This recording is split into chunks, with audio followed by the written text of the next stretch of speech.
Hello everyone, and welcome to my channel. Today, I have an exciting story for you called The Whispering Forest. This is a magical tale filled with adventure, mystery, and courage, perfect for all ages to enjoy.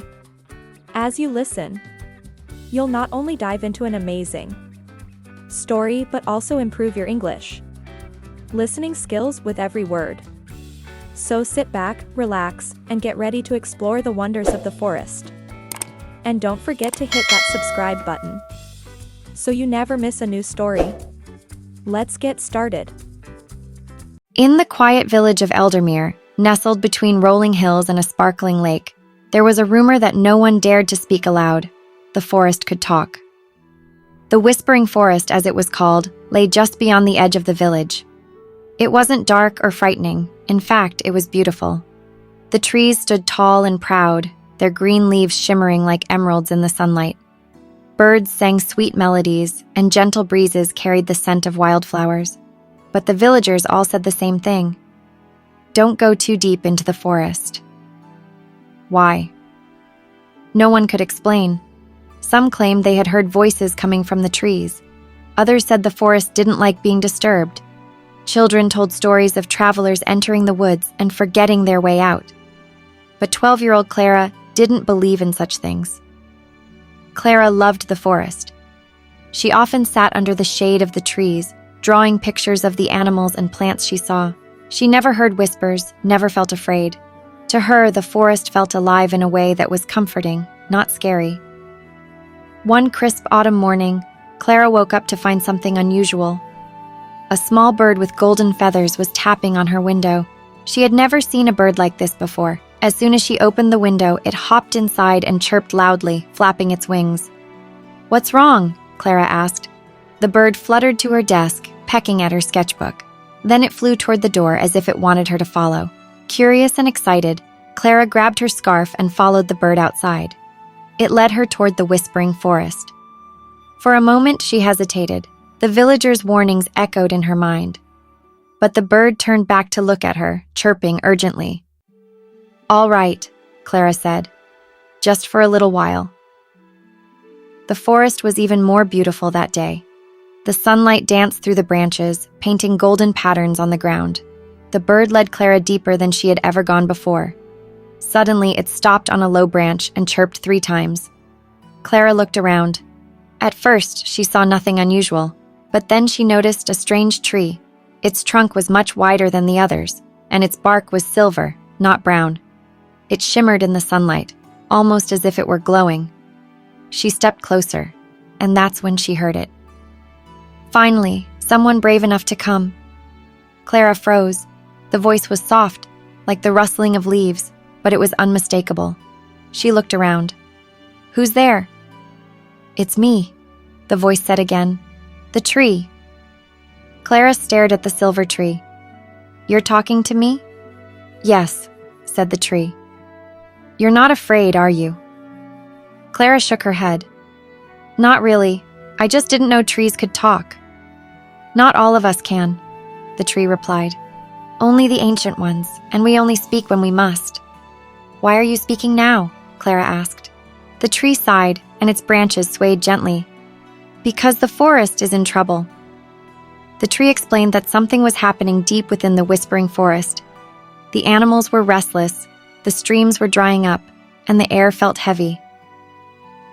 "I fear that something dangerous has awakened," the tree said, "and we need your help." Clara blinked in surprise. "Me? What can I do?"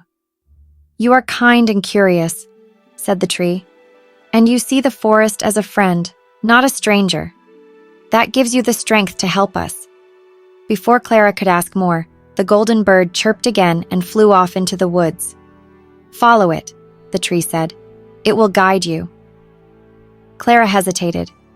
The deeper parts of the forest were unknown to her, but the tree's words stayed with her. "All right," she said, "I'll do it." The bird led Clara on a long journey. The trees grew taller and darker, and the air felt colder. She saw animals she had never seen before: foxes with silvery fur, glowing insects, and rabbits with ears so long they touched the ground. But none of them seemed happy. They all looked nervous, scurrying away as she passed. Finally, Clara reached a clearing. In the center was a large black stone. It pulsed faintly, like a heartbeat. Around it, the grass had withered and the trees looked sickly. The golden bird landed on Clara's shoulder, chirping softly. She stepped closer to the stone, feeling its strange energy. As she reached out, a shadowy figure emerged from behind it. The figure was tall and thin, its body made of swirling black mist. "Who dares disturb me?" it hissed. Clara took a deep breath. "I'm here to help the forest." The figure laughed, a cold, hollow sound. "Help? The forest belongs to me now." "What are you?" Clara asked, trying to keep her voice steady. "I am the shadow spirit," it said. "I feed on fear and despair. The forest has plenty of both." Clara thought quickly. "You don't belong here," she said. "The forest is full of life and light.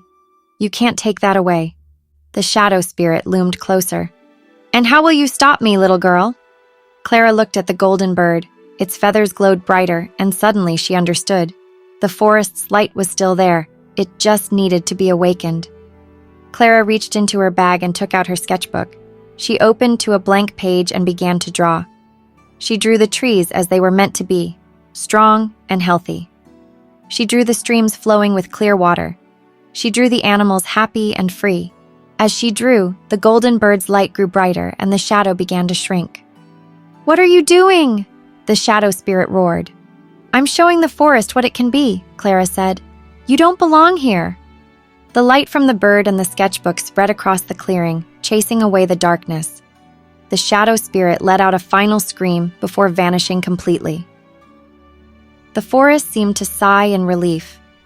The trees straightened, their leaves turning green again. The grass grew back and the animals returned, watching Clara with grateful eyes. When Clara returned to the silver tree, it was glowing brighter than ever. "You have done well," the tree said. "The forest will not forget your courage," Clara smiled. "It wasn't just me, the forest helped too." The golden bird chirped happily and flew off into the trees. Clara watched it go, feeling a deep sense of peace. From that day on, Clara became the guardian of the Whispering Forest. The villagers noticed that the forest seemed friendlier, and they stopped telling scary stories about it. But Clara knew the truth. The forest was alive, and it had a voice. You just had to listen. Thank you so much for listening to The Whispering Forest. I hope you enjoyed the story and found it helpful for improving your English listening skills. If you loved this adventure, make sure to give this video a like and share it with your friends. And don't forget to subscribe for more amazing stories that entertain and help you learn.